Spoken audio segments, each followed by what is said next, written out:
Hi everybody, welcome back and welcome if you're new. Happy Halloween to everybody. Happy late Halloween, I mean.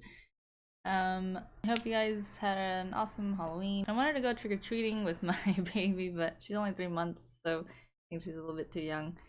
But we just went to eat and then we went to look at the houses. There's some really cool ones, some really scary ones, cute ones. It was nice. Thank you to everybody that keeps decorating and keeps giving out candy, because it seems like a lot of people want to stop doing it, and I think it's just a really cool experience for kids. It would suck if people stop doing it, so I am thankful for everybody that still decorates, still hands out candy and everything, and goes trick-or-treating. And then we watched Lord of the Rings, which is my favorite movie. I've been trying to make my boyfriend watch it for like ever. But yeah, we watched the first one, so yeah, it was a good night. So I hope you guys had a great night as well. And this is a late video. I wanted to do it for Halloween because it's a paranormal one of Mr.Ballen, but yeah, it's late. But yeah, let's just get right into it. In 1967, a man was digging for gold in a forest in Canada when behind him he heard this sudden commotion. It sounded like geese getting really startled and flying off in different directions.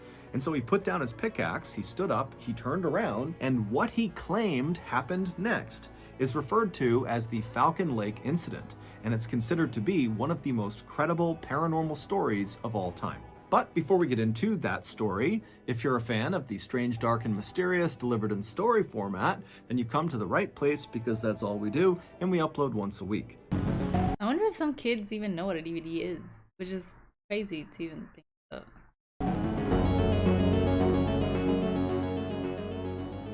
Just before 11 p.m. at night on May 20th, 1967, a 50-year-old man named Stefan staggered into the Misericordia Hospital in Winnipeg, Canada. Stefan was so physically weak that his oldest son, Mark, was there with him, physically holding him up, carrying him into the hospital. When the nurses at the front desk saw the pair walk in, they immediately got up and walked around their desk over to these two guys and said, "Hey, what's going on? What's wrong with him?" And so Stefan at this point is so uncomfortable he can barely talk, but he takes a deep breath and then he tells the nurses that earlier that day he had been burned on his chest and stomach, and now he had this blinding headache and he was so nauseous and he could barely walk. The nurses knew clearly this is an emergency. Oh my god, having a headache and being nauseous is like the worst thing ever. And so they quickly ushered the pair down the hall to an exam room. And being burned, obviously. And then a couple of minutes later, doctors came into the room and they asked Stefan to show them his burns. Stefan, who was already lying on his back on the exam table, slowly reaches down and grabs the bottom of his shirt and he lifts it up. And the doctors are stunned at what they see on his stomach. There was a very strange burn pattern that none of them had seen before. And so the doctors, they move in to get a better look at his injury. And as they're staring at it, they ask Stefan to explain how he got this burn. Now, what the doctors didn't realize is that Stefan was very conflicted. He knew if he told the truth about how he got this burn, then he would open himself and his family up to ridicule and skepticism. But as he's laying there and the doctors are waiting for his answer, he finally decides that the right thing to do here is just tell the truth. And so he takes a deep breath and then tells the doctors what happened to him. And by the time he was finished telling this story of what happened to his stomach, the doctors had stopped looking at his injury and instead were just standing in the middle of the room staring at Stefan with eyes wide and their mouths open. They were all literally speechless. Within 24 hours, Stefan's story had made news all over the world, and his story had attracted the attention of numerous US and Canadian secretive government agencies who were keen to interview Stefan one-on-one to really find out what he knew. In short, if it wasn't real, see, they wouldn't care, because why would they be asking him if something like that wasn't real? Even though I don't know what happened, but so yeah. What Stefan claimed happened to him, dubbed the Falcon Lake incident, was a very big deal. However, the farther this story went and the more people that heard it, the more people started to question the validity of this story. It just seemed too unbelievable that maybe Stefan is just lying or this is a hoax. And so before I tell you Stefan's actual account of what happened at Falcon Lake, I'm going to give you a little context about who Stefan was prior to the incident. Because ultimately, Stefan's credibility in your eyes will determine if you really believe what happened to him. Stefan was born in the early 20th century in Poland, and when World War II broke out, he was captured by the Nazis and put into one of their concentration camps. It was called the Gross Rosen camp, and it was located in Poland. During his time at that camp, Stefan would bear witness to the Nazis perpetrating some of the worst atrocities ever committed against humanity. In total, approximately 125,000 people were held prisoner at the Gross Rosen camp, including Stefan.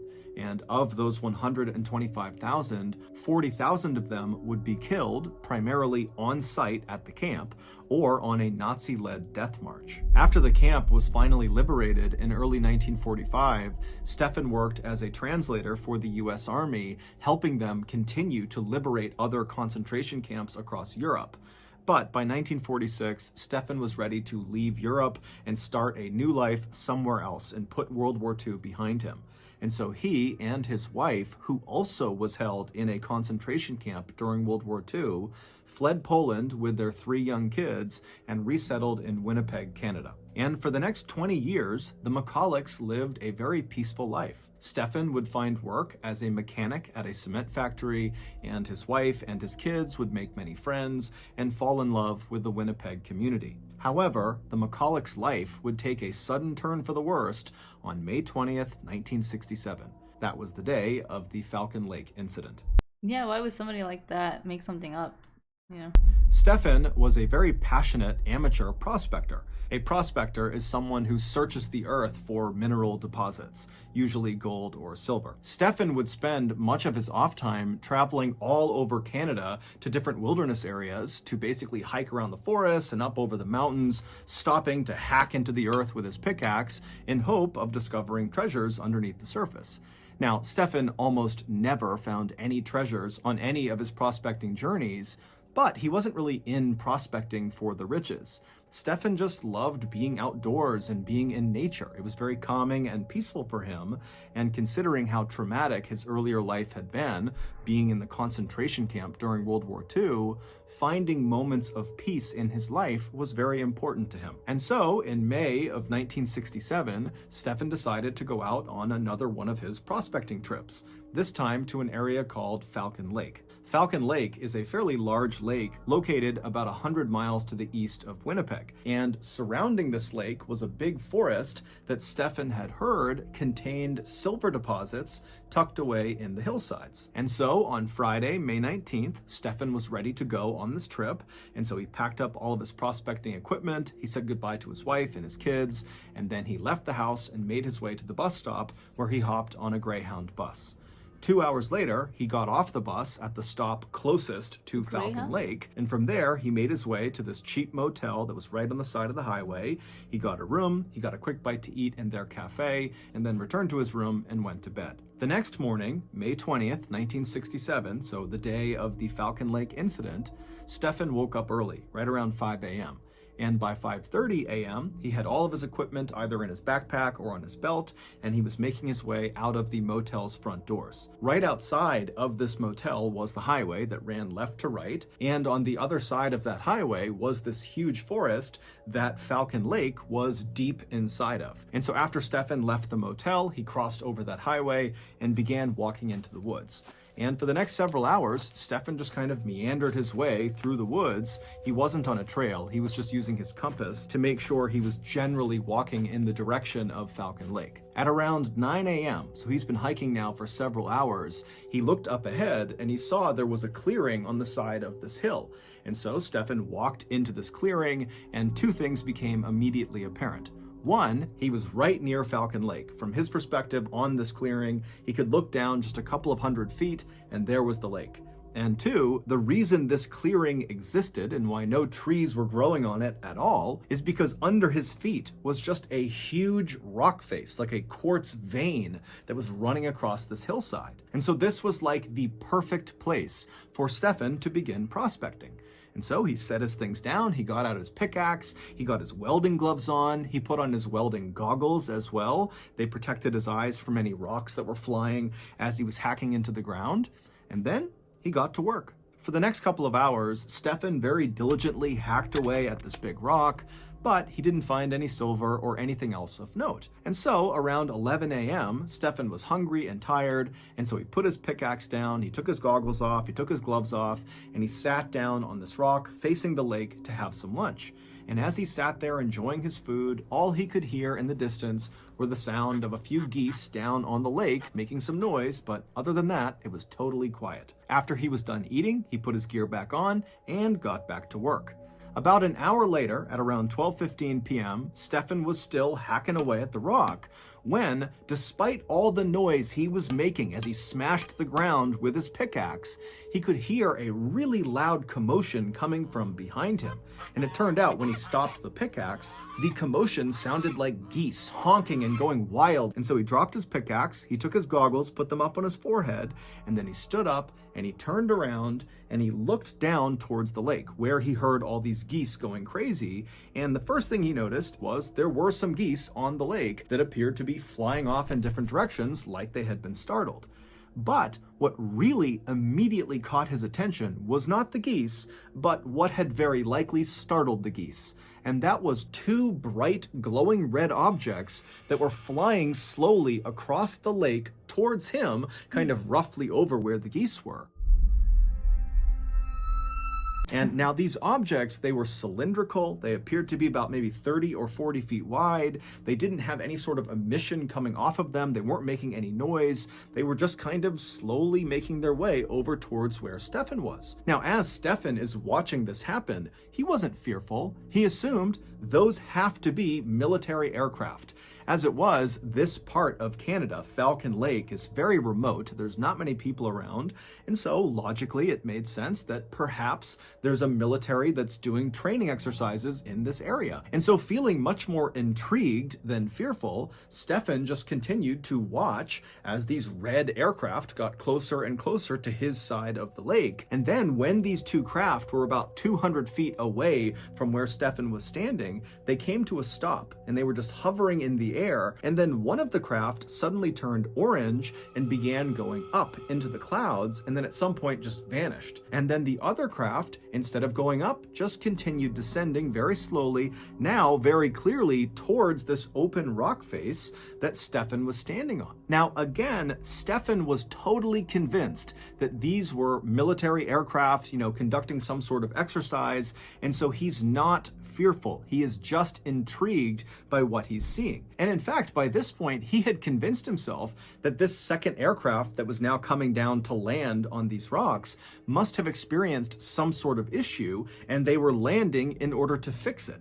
And Stefan even thought to himself, well, hey, I'm a mechanic. Maybe I can help the pilot or pilots with whatever's going on with their craft. Once the craft finally did touch down on the rocks about 150 feet away from Stefan, it changed colors from red to stainless steel with an orange glow around the outside of the aircraft. And inside of this craft, a really bright purple light came on that Stefan was only aware of because there was a couple of small holes on the outside of this craft where this purple light was coming through. But these little rays of purple light coming out of this craft were so bright that it actually was hard for Stefan to look directly at the craft.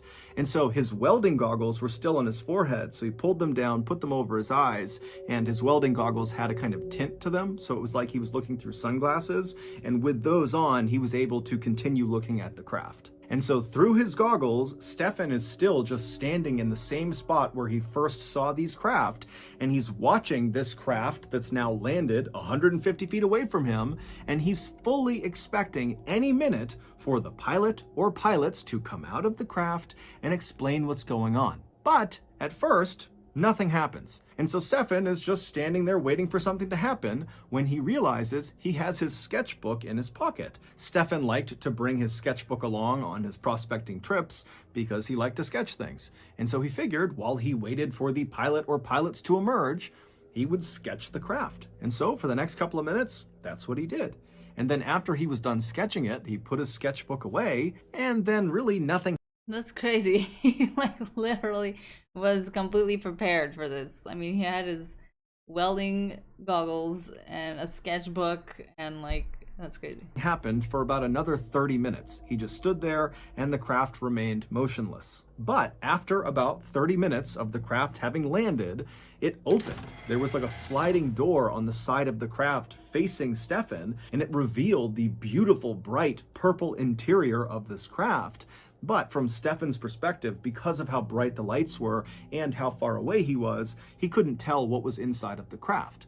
But Stefan's thinking, okay, clearly now the pilot or pilots are coming outside. And so Stefan felt really relieved, and he was just standing there waiting to talk to whoever was inside. But again, nothing happened. And so now, feeling just plain curious, Stefan decided, you know what, I'm going to walk over there and I'm going to yell into this open door to the pilot or pilots inside and make sure they're okay. And so he started. He didn't think it was weird that it was like a UFO. Like the most like typical UFO. Unless back then nobody knew what a supposedly like an alien spacecraft looked like. Starts slowly making his way across the rock face towards this craft and this open door, and when he gets about 60 feet away from the craft, he suddenly stops, because now he can hear from inside of this craft the sound of two voices talking to each other.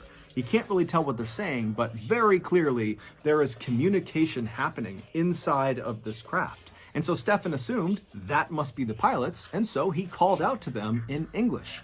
And the second Stefan yelled out to this craft, the voices immediately came to a stop, and they did not respond to Stefan.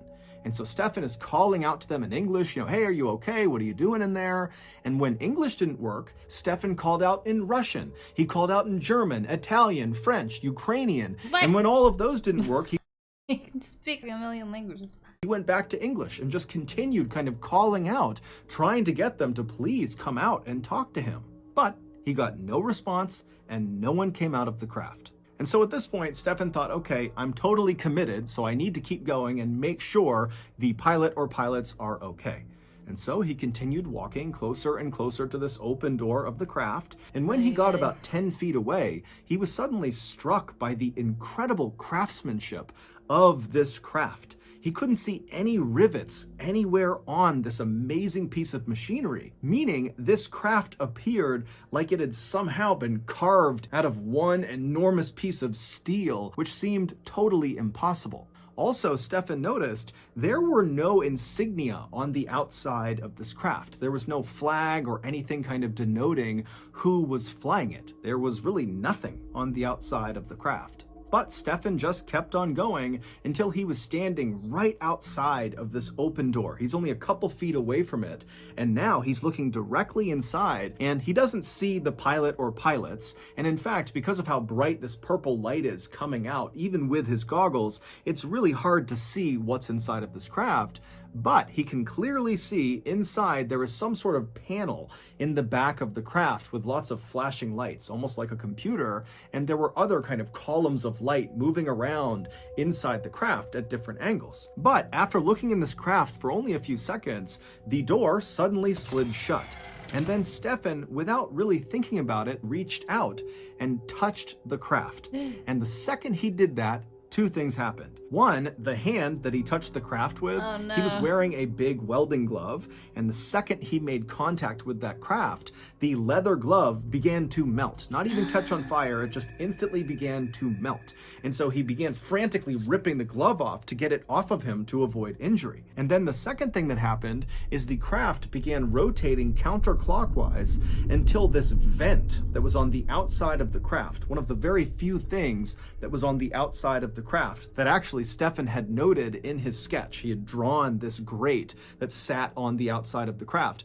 This grate rotated around until it was Oh, aimed directly at Stefan.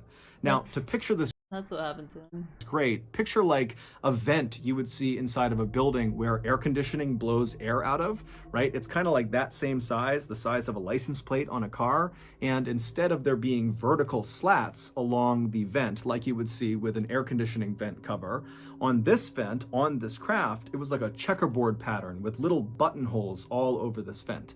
And so Stefan is looking at this vent, and then suddenly something shoots through the vent, like an explosion that hits him square in the chest and lights him on fire.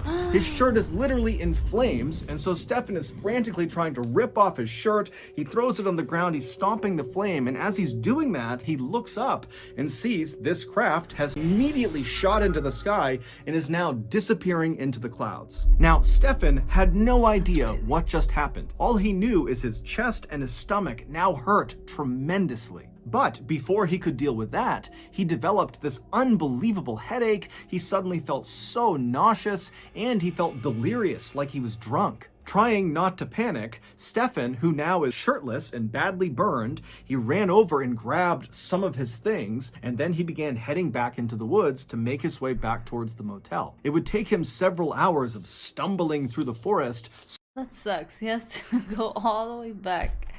stopping periodically to vomit, but he would eventually reach the highway, he would cross over, and he would make his way into the motel right around 4 p.m. And when he got there, he made his way into the cafe, and he asked the staff if they knew where the nearest doctor was. These staff members would later tell investigators that when Stefan came tumbling into the cafe without his shirt on, looking totally horrible, they assumed he was drunk. But after talking to him, he didn't smell at all like alcohol. Instead, he reeked of this horrible sulfur smell. The staff would tell Stefan that the nearest doctor was 45 miles away. And so at this point, Stefan decided his best bet was actually to just get on a bus and go back to Winnipeg, where his family could take him to the nearest hospital. And so somehow, Stefan managed to make his way to the bus stop. He hopped on a Greyhound bus. He went to Winnipeg. If you guys have noticed, every time that there's like something paranormal, it smells like sulfur, which is weird. And then his oldest son, Mark, met him at the bus stop and practically carried him into the hospital. Or it smells like really bad. The very strange checkerboard burn pattern found on Stefan's abdomen, where he claims this craft turned its vent and fired on. I wonder why it did that though. Did they like not notice that he was there? Which is probably not what happened, because I mean they're super smart. I wonder why they did that. On him were determined not to be thermal burns, meaning he didn't get them from something hot touching his skin like everyone initially suspected. Instead, they Like a were laser? determined to be chemical burns, but literally no one, doctors, scientists, government agencies, no one could figure out what chemical actually burned his skin. In fact, no one was ever able to actually identify what was causing all of these ailments that Stefan was complaining of, from the headache to the nausea to the weakness to these burns. And he was tested for basically everything, from radiation poisoning to very common ailments and illnesses, and everything came back negative. Experts would go out to Falcon Lake, to the area that Stefan described seeing this craft, and sure enough, they would find an open rock face, and right around the area that Stefan described was this circular burn pattern, as if something had been perched right there that shot some sort of exhaust into the ground, and the area around this landing site was determined to be highly radioactive, although it is assumed that the reason that area is radioactive is because there is a vein of radium that runs underneath the rocks near the area. However, what no one could explain away were the 3 identical pieces of what looked like metal, which actually turned out to be a very rare type of silver, that were located near this burn circle.